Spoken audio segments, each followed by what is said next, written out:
Responding at a news conference hours after the acting Prime Minister's statement at the post-cabinet briefing, the Public Services Association President Watson Duke has called for a 10-man oversight committee to be set up as a form of compromise. He says it's up to the state to find a solution to the situation if it doesn't wish to create more conflict. Peter Christopher explains.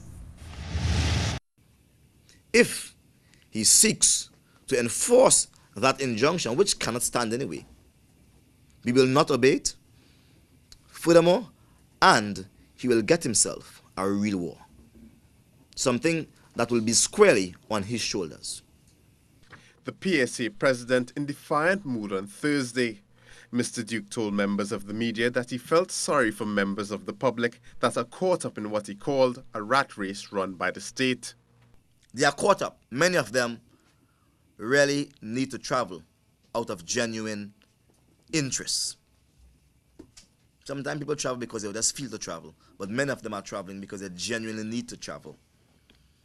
Many of our workers are genuinely sick, and so today the PSA wants to offer something that the minister has never offered.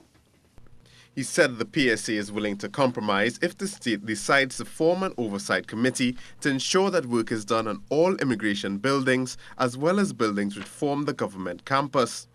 He said this committee will evaluate the status of the buildings and then prioritize the work which needs to be done to bring them up to standard. We are saying today we can change that, but the state must come forward now and prioritize on creating a real committee that must be able to look into that.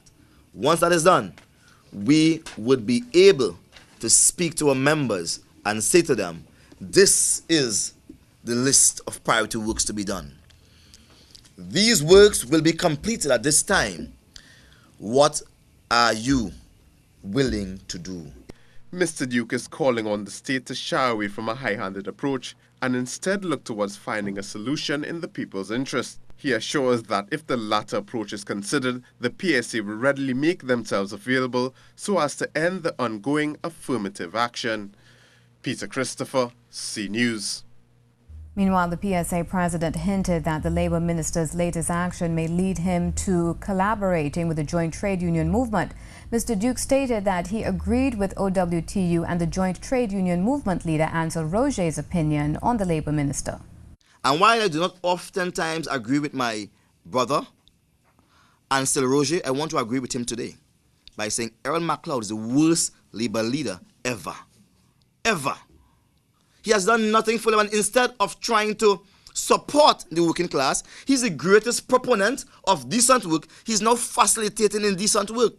He's now trying to use scare tactics on people and reviling the work that people has done. The association's leader said that a march against the Labour minister may be a consideration. We may have to contemplate a real march against Mcleod's removal if he continues as this. My advice to him is to relax yourself and try to enjoy a pension and do not interfere in the lives of the working class.